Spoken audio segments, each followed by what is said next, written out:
I knew something was wrong the moment I saw my mother's eyes flick toward the drawer where I kept my medication. Just for a split second, but enough to make my stomach churn. That drawer was sacred. My lifeline. And the look on her face told me someone had crossed a line I didn't even know I needed to defend. Let me start by saying, I didn't want to be here. Christmas at my parents' house always came wrapped in a glossy coat of fake cheer and hidden judgment. The kind of place where everything looked perfect in photos. The tree glowing gold, the table set like a magazine spread, my mother's laugh like a rehearsed sitcom, but beneath it all it was ice. Everyone smiled with their teeth, not their eyes. And every year I made excuses. Work. The flu. Travel plans. But this year they begged. It's been too long, my dad said over the phone, his voice unusually soft. We just want everyone together. So I said yes. I packed my things, including the bottle of pills I needed to get through each day, and drove the 4 hours to the house I used to call home. My diagnosis wasn't new. They knew. Everyone knew. Generalized anxiety, major depressive disorder, and more recently panic attacks that came like a thief in the night, breathless, dizzying, and cruel. My meds didn't fix me, but they kept the shadows from pulling me under. And yet, somehow, in this house of feigned perfection, my illness was treated like a phase. Something I could overcome if I just smiled more. If I just looked on the bright side. Which is why, when I went to the drawer that first morning and found it empty, the panic came hot and fast. The bottle gone. I tore through my bags, even though I knew where I'd left them. My hands shook. I heard voices downstairs, laughter, the clink of coffee cups. They were acting like everything was normal. Like they hadn't just stolen my goddamn sanity. When I finally composed myself enough to ask, casually, if anyone had seen my medication, my mother didn't even look up from stirring her tea. Oh, sweetie, she said, syrupy and condescending. I just thought, maybe you could go a few days without it. It's Christmas. We don't want that kind of energy around. That kind of energy. Like I was a virus. I don't remember much after that. Just my heart pounding in my ears and the way my brother cleared his throat awkwardly. Like he knew it was wrong but didn't dare speak up. I stared at my mother, waiting for the punchline. But there wasn't one. Just a smile and another sip of tea. That's when I knew. They didn't want me better. They wanted me quiet. They thought my illness was embarrassing. That if I just pushed it down far enough it would disappear, and I could play my role in their perfect little Christmas movie. But what they didn't know, what they never understood, was that when you take away someone's lifeline, you don't get to choose how they drown. And I wasn't going to go under quietly. My mother's name is Caroline. She's the kind of woman who puts monogram towels in the guest bathroom and organizes the Christmas cookies by size and frosting color. Everything she touches looks elegant, intentional, filtered. Like she's been living inside a Better Homes and Gardens centerfold for the past 3 decades. But beneath the pearls and soft cashmere is a woman who fears chaos more than cruelty. My father, Richard, is quieter. A retired professor who spends most of his time in his study, pretending not to notice when Caroline crosses lines. He's not a bad man, just absent. Like he handed the emotional keys to the household over to her decades ago, and never asked for them back. Then there's Elliot, my older brother. He was always the golden child. Steady, married, 2 kids, a golden retriever, and a dental practice that made Mom beam with pride whenever his name came up. Elliot doesn't know what to do with me. I'm a glitch in the family matrix, the one who didn't turn out like I was supposed to. Me? I'm Lena. 34, single, no kids. Freelance writer.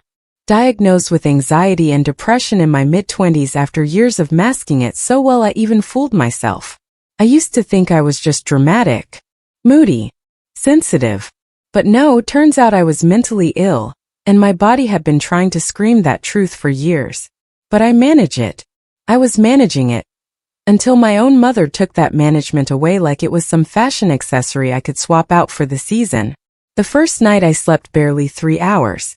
Every time I started to drift off, my brain yanked me back with spiraling thoughts and phantom heartbeats. I could feel my hands trembling even under the covers. I kept the lights on. I paced. I counted my breaths. But without my meds, The noise in my head refused to quiet. By Christmas Eve I was a husk. I looked at myself in the mirror and barely recognized what stared back. Red eyes, sunken cheeks, a twitch in my jaw I hadn't felt in months. Caroline asked if I'd try wearing something festive to dinner that night. I told her I didn't have anything. She brought me a red cardigan with pearl buttons and laid it gently on my bed like an offering. Or maybe a demand. Dinner was supposed to be at 6:30. By 6 o'clock I was already spiraling. I tried to fake it, I really did. I smiled at Elliot's wife, Rachel, as she showed me pictures of their new kitchen backsplash. I asked the kids what Santa was bringing. I took sips of wine and nodded along like I was fine, like I wasn't on the verge of tearing out of my own skin. But the pressure kept building. I couldn't breathe. And no one noticed. Not one of them saw the way my hand shook when I reached for my fork. Or the way I was blinking too fast trying to focus. Or the fact that I was barely eating, which to be fair wasn't unusual. I'd become good at disappearing in plain sight. It was around the time Caroline brought out the second bottle of wine that I realized something. They would never take this seriously unless I made them. Unless I forced them to look. To feel. To see what they'd done. So I did something unthinkable. I waited for the conversation to reach one of its hollow crescendos. Laughter echoing through the dining room, wine glasses clinking, the smell of ham and rosemary and sugar. And I clutched my chest with my right hand hard. And then I dropped my glass. It shattered against the floor, and all at once the room froze. "Lena," Caroline said, standing up a little. "What are you?" I let my mouth go slack, my eyes half rolled. I slurred my words like I'd practiced in my head 100 times that afternoon. Something wrong, side can't feel." Rachel jumped up first, her voice shrill. "She's having a stroke." I collapsed to the floor like a puppet whose strings had been cut. Chaos. Beautiful, glorious chaos. I heard someone yelling for Richard to call 911. I felt Elliot kneeling next to me, his hand on my face, his voice cracking. "Lena, stay with us, okay? Can you hear me?" For the first time in days I felt in control. I'd turned their perfect Christmas into a crisis, the kind that couldn't be swept under a cashmere rug or diluted with another glass of Chardonnay. They had to see me now. They had to feel it. The ambulance arrived in under 10 minutes. That's how long I lay there on the floor, still as stone, only allowing the barest twitch now and then, just enough to keep them on edge. My mother was pacing, wringing her hands like she was the one in crisis. "This is what I was afraid of," she whispered, loud enough for everyone to hear. I knew she wasn't stable. I knew something like this would happen. Elliot snapped. "Mom. Not now." "Good. Let it crack." The EMTs came through the front door with quiet urgency, efficient and calm. I felt them lifting me onto the stretcher, asking questions, checking vitals. "Ma'am, can you tell me where you are?" I gave them a weak blink and murmured, I can't feel my left side." It was just barely convincing. I'd watched hours of stroke videos online, studied symptoms, memorized the way people spoke through half-paralyzed faces. My voice came out fragile, shaky. Caroline looked like she was on the verge of fainting. Richard hovered nearby, mute, pale, useless. Rachel was crying quietly in the corner. I kept my eyes on Elliot. He wasn't crying. He was just watching me. And behind the panic, I saw something flicker in his face, something like guilt. Maybe memory. Maybe he was remembering the way I used to disappear in high school for hours at a time, hiding in the basement, sobbing behind a locked door while the rest of the house stayed bright and buzzing upstairs. Maybe he was remembering all the ways he should have said something. He followed the ambulance to the hospital. Caroline didn't. They kept me in the ER overnight for observation. I told the doctors my symptoms were improving slightly. I gave just enough information to warrant tests, but not enough to raise suspicion. CT scan, blood work, neurological eval. Everything came back clear. One doctor gently suggested it might have been a panic-induced pseudostroke, a complex neurological response to extreme stress. That was close enough to the truth. When I was discharged in the morning, Elliot was still in the waiting room. He'd spent the night there. Hoodie zipped to the neck, dark circles under his eyes, his phone dead in his lap. When he saw me, he stood up slowly. "You scared the shit out of everyone," he said. I gave him a tired smile. "Good." He blinked. "Lena, was it real?" My throat closed up. For a second, I almost told him. Almost dropped the whole act right there.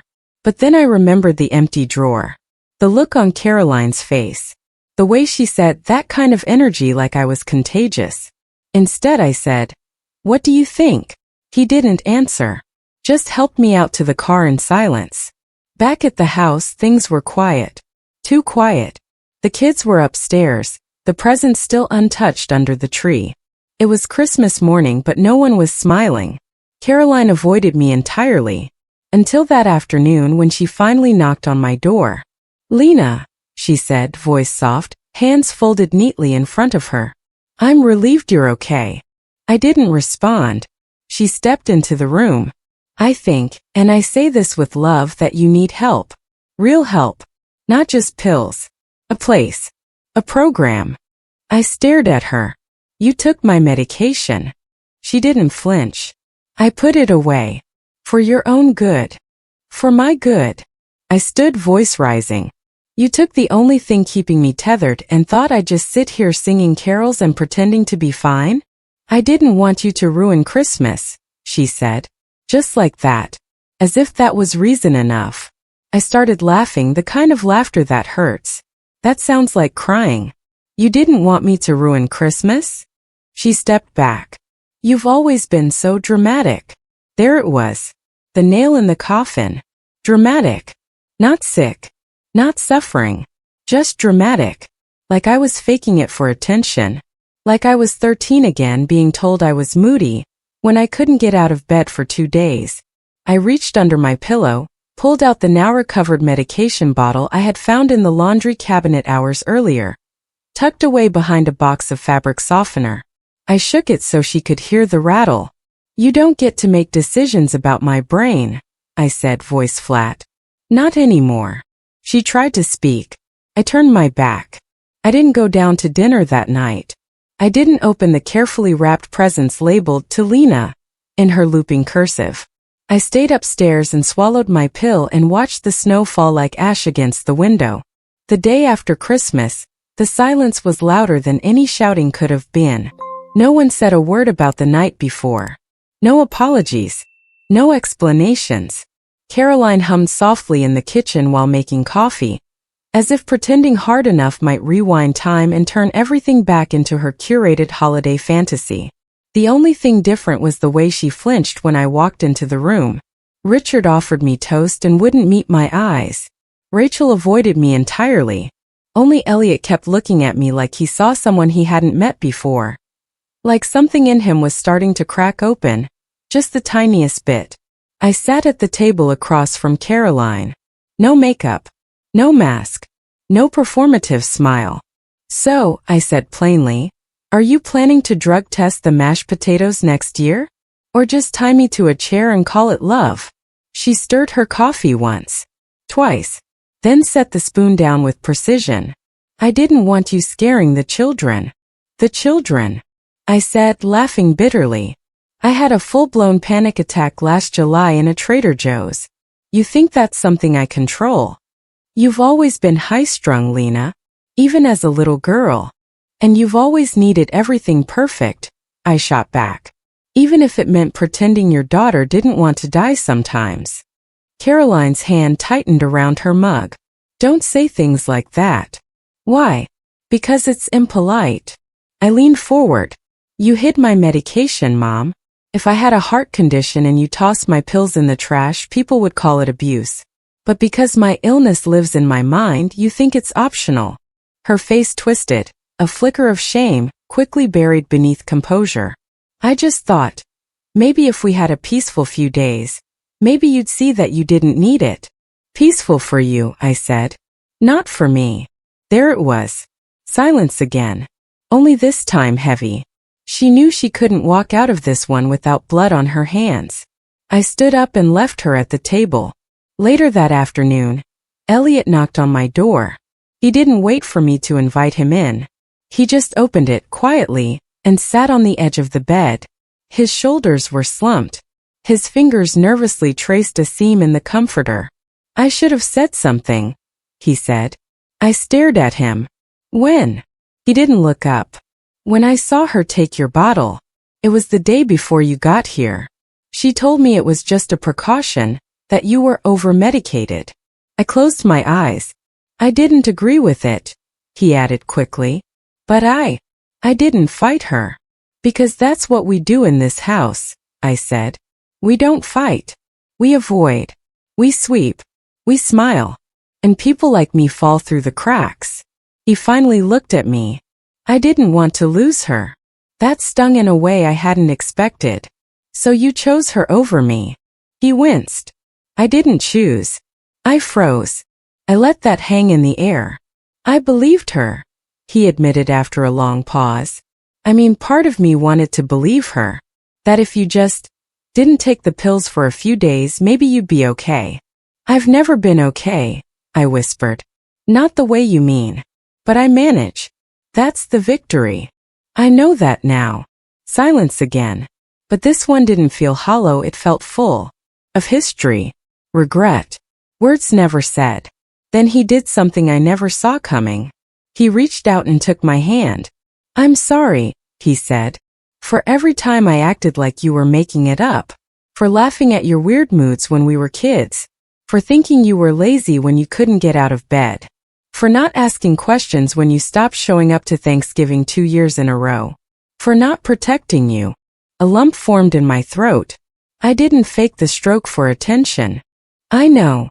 I did it because no one listens unless I'm bleeding. I know, he repeated, his voice shaking. It was the first time I felt seen by someone in my family in over a decade. Later that night, I found a sticky note on my door. It was from Rachel. I used to think the same about my sister. Until she ended up in the hospital. I'm sorry for not stepping in. For not seeing it. She didn't sign it, but she didn't need to. I kept that note. The next morning, Caroline didn't come downstairs. I woke up late, the first decent sleep I'd gotten in 4 days, thanks to the return of my meds. And the house was quiet in a way that wasn't peaceful but expectant. Richard was in the kitchen nursing a coffee, looking lost without a newspaper. Rachel was already packing up the kids' things, moving with the kind of polite urgency people use when they can't wait to leave but don't want to cause a scene. I asked Elliot where Mom was. He shrugged. In her room, I guess. Doors closed. I walked past her door, pausing for a second, listening. No music. No humming. Just stillness. Good. I wasn't here to fix her. That part of me, the daughter desperate for Caroline's approval, for her love, for any scrap of validation, had finally burned off in the heat of what she did. It was gone. Ash. And in its place was something sharper. Stronger. Not bitter but clear. By noon I was packed. As I zipped my bag, Elliot stepped into the doorway again. You leaving already? I stayed longer than I should have. He nodded. Will you come next year? I gave him a look. No, he said quickly. I mean, if we hosted. Me and Rachel. Just something small. Low-key. You wouldn't have to stay overnight. Maybe, I said, and I meant it. Depends where I'm at. He smiled. I'll bring the mashed potatoes. I laughed, a real one this time. The first in days. Before I left, I slipped a note under Caroline's door. It was short, sharp, written with a pen that bled through the paper a little.